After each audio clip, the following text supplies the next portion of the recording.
Welcome back, both of you! You must be hungry, right? Today I've cooked up some pasta with all my skills. Megan, my daughter-in-law, who had never cooked before, said as soon as she returned home. This is clearly a sign of something. Oh wow, it looks delicious. Mom would think so too. My son Johnny commented. Indeed, the pasta on the table looked appetizing. But there was an indescribable eeriness about it. Too suspicious. As Megan urged us to sit down, Johnny said we should eat. Can we really eat this without any worry? Johnny and his wife are staring at us as if urging us to quickly eat the pasta in front of us. What should I do? Then, at that moment, hello! That voice saved me from my predicament. My name is Lenora. I returned to my parents' house 30 years ago following a divorce. Both my parents have passed away since, and now it's just me. Living alone at 73 might seem tough and lonely to others, but it's not like that for me. Compared to where I lived before, the cost of living is lower, and the neighbors are all nice people. My hobby, coffee, helps me forget about unnecessary worries, and, in its own way, lets me enjoy life. In such a leisurely life, a little disturbance can become a stress. For instance, the presence of the people who are about to come here. Welcome. It's just the two of you today? I took time out of my busy schedule to come here, and you're not satisfied with just us? That's why Megan dislikes you. Hey, don't say that! There's no way I dislike Lenora. She's so kind. Right, Lenora? Johnny, my eldest son, said this with a hint of sarcasm. Megan, my daughter-in-law, was stringing together words that were obviously lies. They met as colleagues at the same company 20 years ago and started dating a month later. Half a year after that, they got married. The rapid progress of their relationship surprised everyone at the time. There was no time to think about anything during the rush of meeting the families and the wedding. People would make sarcastic comments about their marriage. There's no way it'll work out with such a short courtship. They'll definitely divorce soon. As their mother, those comments always left a bitter taste in my mouth. But it turns out, they've been married for 20 years now, had children, and contrary to everyone's expectations, they're living a happy life. As their parent, I'm impressed with how well they've done. Hey, Mom! Mom! Are you listening? Sorry, I wasn't concentrating. Lenora, please. You're only 73. It's too early for dementia, right? If you're like this, we'll have to put you in a home. Megan is kind, but sometimes she says things that belittle people. But Megan does have a point. If you're over 70, you should consider a facility. If you become immobile and we have to take care of you, it'll be the end of the world for us. True. So, how about moving into a facility from now? That would take care of our troubles, right? That's better for you too, right, Lenora? I can't believe how they treat me. This is how Johnny and his wife have always been, only thinking about themselves. Don't decide on a facility for me. I'm not that old yet. To say that yourself. Once you're over 70, heaven is right in front of you. There's no need to pretend to be young. Their awful comments about facilities and heaven weigh heavily on my heart. But there's an angelic presence that lifts my spirits. Dad, Mom, don't say such terrible things to Grandma. Why are you here? You said you were going out to play with friends. My friend had something come up, so I couldn't make it. More importantly, apologize to Grandma, properly. This girl is my granddaughter, Ashley, a 17-year-old high school student. Unlike Johnny's family, she's just so honest and good-hearted. Yeah, I'll apologize. Sorry, Lenora. I'll try to be nicer from now on. Mom, that's not how you apologize. Say it properly. Ashley, it's okay. Thank you for saying that. She's such a caring child, really. In contrast, these two. Glancing to the side, Johnny was far from apologizing. looking proud, while Megan had an unsatisfied look on her face. Then Ashley urged Johnny's family to head back. "Sorry, Grandma, I'll come visit again." With that, Johnny's family left. The next day, after finishing breakfast and cleaning the house, the doorbell rang. "Good morning, Ashley. You're early today." When I opened the door, there was Ashley. "Good morning, Grandma. I'm about to meet some friends, but I wanted to see you first." Since she was little, Ashley frequently visited me like this.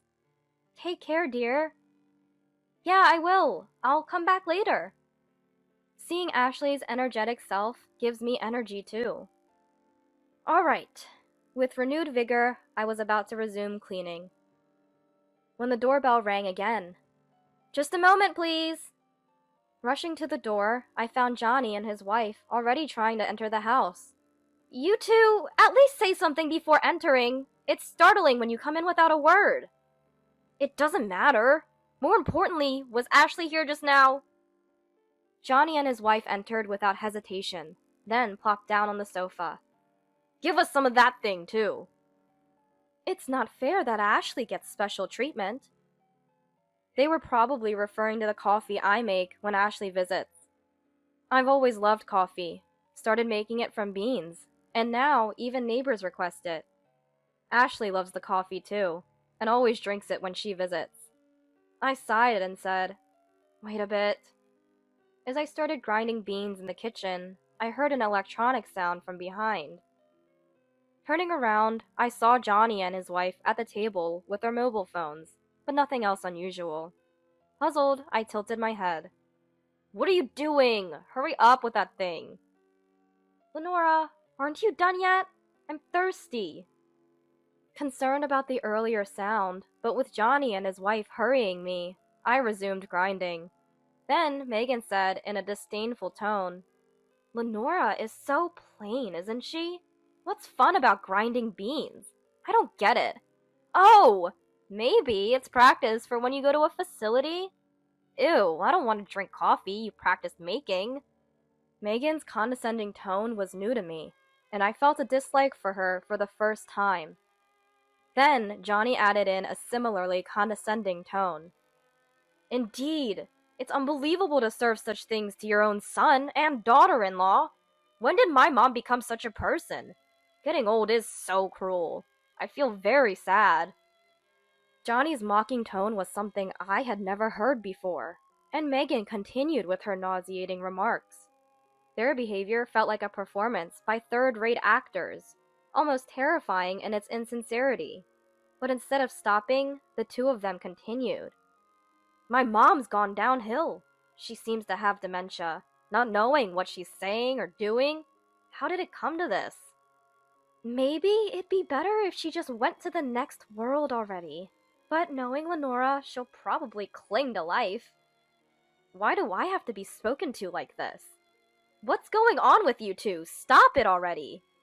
However, they were so engrossed in their mobile phones that they didn't even hear me.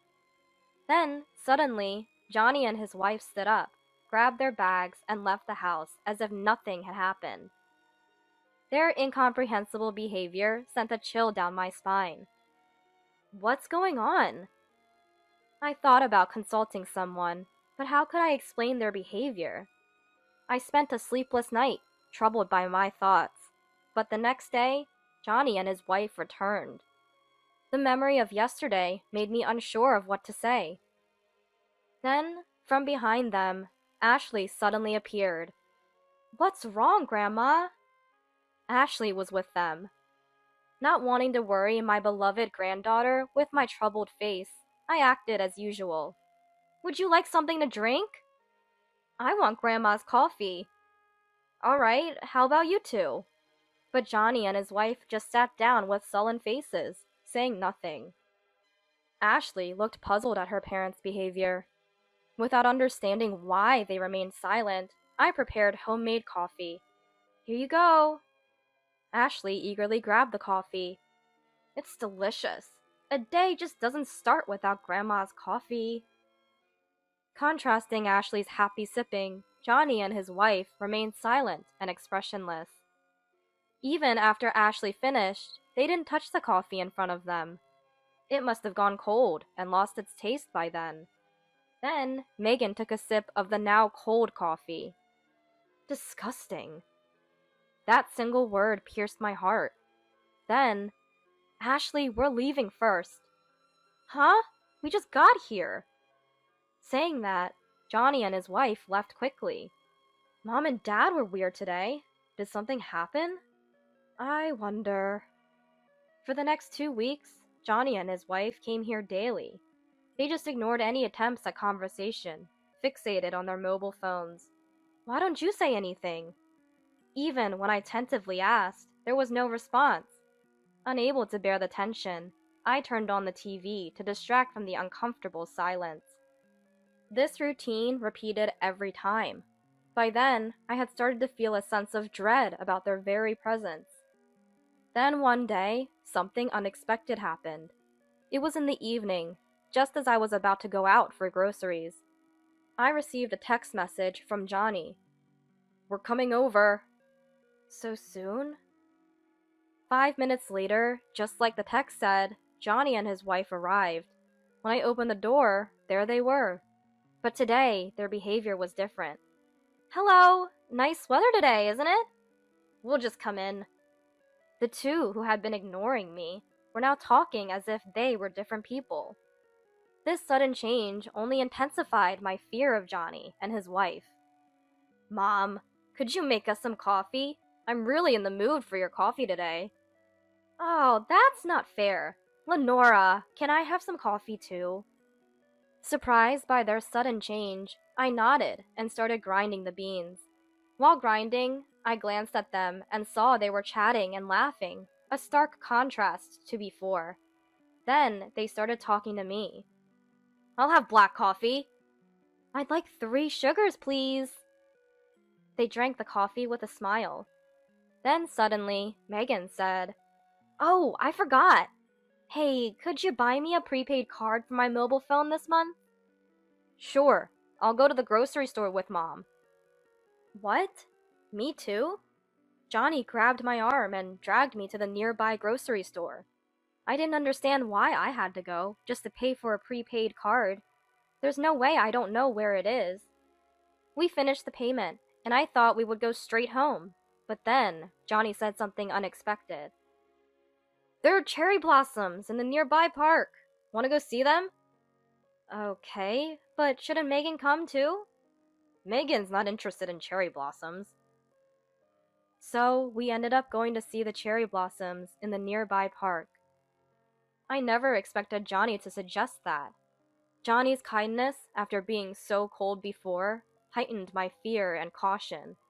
But as we walked in the park, the blooming cherry blossoms gradually eased my guard. They are beautiful. However, my caution returned when I noticed Johnny's behavior.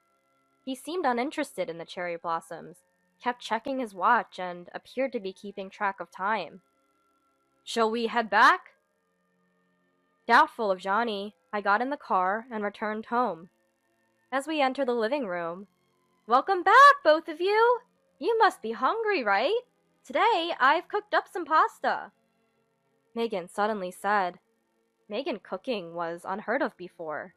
Ignoring someone so much and then suddenly cooking? And it's not even 6 p.m. yet. This is clearly a sign of something. Oh wow, it looks delicious. Mom would think so too, Johnny commented. Indeed, the pasta on the table looked appetizing, but there was an indescribable eeriness about it. Too suspicious. As Megan urged us to sit down, Johnny said we should eat. Can we really eat this without any worry? Johnny and his wife are staring at us, as if urging us to quickly eat the pasta in front of us. What should I do? Then, at that moment, Hello? That voice. Ashley? The sudden sound of Ashley's voice caused Johnny and his wife to panic and rush towards the entrance. Where's Grandma? I hear Ashley's voice. Ashley, why are you here? What do you mean, why? I always come around this time. But isn't it unusual for you two to be here at this hour? Why are you here? We thought we'd have dinner with Lenora for a change. Their panicked behavior was evident. But could such a thing really happen? Ashley's timing was incredible. Now's my chance. While Johnny and his wife went to Ashley, I quickly swapped Megan's pasta with mine. Then I sat back down, pretending nothing had happened, waiting for them to return. Soon, Johnny and his wife came back into the living room. Good! You waited for us, Lenora! We thought we'd eat together. By the way, where's Ashley? Ashley went shopping. We only had this for dinner, so we sent her to buy her own. That can't be right. There's food in the fridge. Sending her shopping makes it all the more suspicious.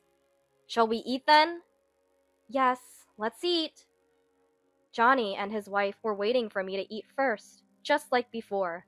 There must be something wrong.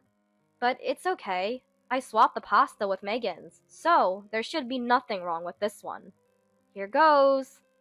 I take a bite of the pasta. How is it, Mom? How is what? You know, the taste. It's all about the taste, right?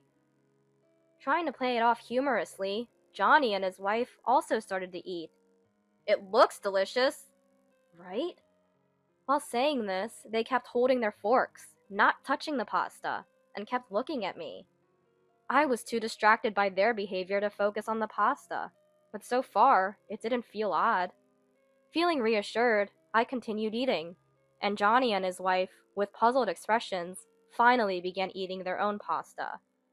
But at that moment, ugh, Megan's demeanor suddenly changed. Just as I thought.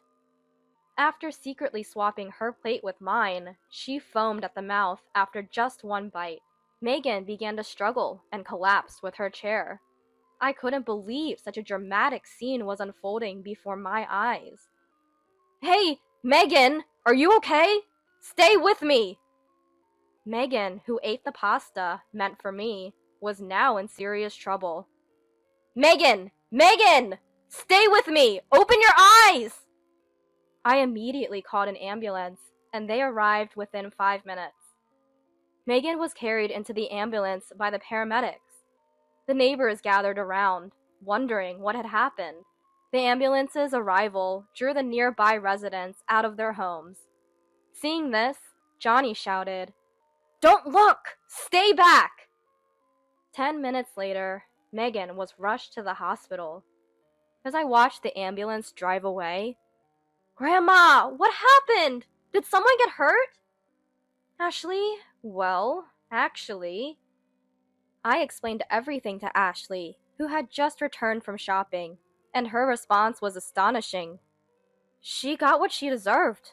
After all, it could have been you in that ambulance. What do you mean? She beckoned me inside, and we went back into the house. Pointing to a certain spot in the living room, she said, "See this? It's a camera. A small one, hidden by Mom." A hidden camera? But why? Here's what happened. Recently, Johnny and his wife had become obsessed with filming videos, capturing anything they found amusing and posting it on social media. It started with harmless prank videos, but as they gained popularity, they wanted more attention, leading to increasingly outrageous actions. So, ignoring me and making snide comments. They were all for their videos. Remember the mobile phones on the table? That's what they used to record. Their ultimate idea was to film someone in distress, thinking it would bring more attention, and they targeted me, their mother-in-law. How awful! What were they trying to do? This is it. Ashley produced some chili peppers. Chili peppers? What about them? They crushed a bunch of these and put them in your pasta. The plan was to film you suffering after eating it. That's terrible. Anger welled up inside me at the thought of them going so far for fame, and Johnny was just as guilty for not stopping it. But one thing puzzled me. I did understand the plan to make me suffer with spicy food, but why did Megan foam at the mouth and collapse? Ashley then shared another shocking fact. She's allergic. Megan had a severe chili pepper allergy. She had fainted before from eating food with chili peppers in it, and had avoided them ever since. Megan's reaction to eating the pasta now made sense. That night, Johnny returned from the hospital and told me Megan would be hospitalized for a week. He blamed me for everything. Hearing this, Ashley interjected. Blaming others as an adult makes no sense. Doing such horrible things, you're no longer dad or mom, just painful strangers. Johnny, unable to respond to his daughter's words, left the house in a daze. I then told him, I won't say much. I'm cutting ties with you two. Don't come here again. If you do, I'll call the police immediately. Watching him leave, Ashley exclaimed, Grandma, you're so cool. Thank you. We high-fived. Later, when Megan was discharged and learned that I had cut ties with them and that Ashley had left home, she went into a frenzy. Johnny panicked and called the police. The officers arrived in 10 minutes and took Megan, who was still in a hysterical state, away. With Megan gone, Johnny hastily packed his belongings and left the apartment. His current whereabouts are unknown. Megan, still unable to calm down after being taken by the police, was admitted to a psychiatric facility, where she remains. Grandma, I'm off! Take care, do your best. Yes! It's been a year since then. Ashley left her parents and now lives with me. Today, she begins her life as an independent woman and a working adult. Being able to witness Ashley's growth up close is a joy beyond compare. I'm confident that the rest of my life will be brighter and more enjoyable.